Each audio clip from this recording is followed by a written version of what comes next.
撒母耳記下卷第5章第1節到第5節，第9節到第10節。第1節，以色列眾支族來希伯崙見大衛，講：阮是你的骨肉。較早掃羅做阮的王的時，帶以色列去交戰的是你。上主嘛捌甲你講，你會牧養我的子民以色列，嘛會做以色列的統治者。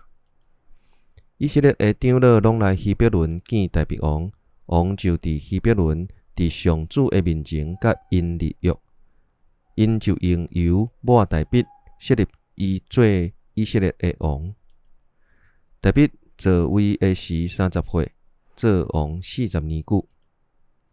伊佇希伯崙做猶大王7年6個月，佇耶路撒冷做全以色列甲猶大的王33年。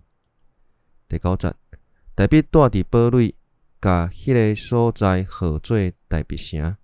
大衛對米羅園內面四圍起牆。大衛愈來愈強盛，因為上主萬軍的統帥上帝甲伊同在。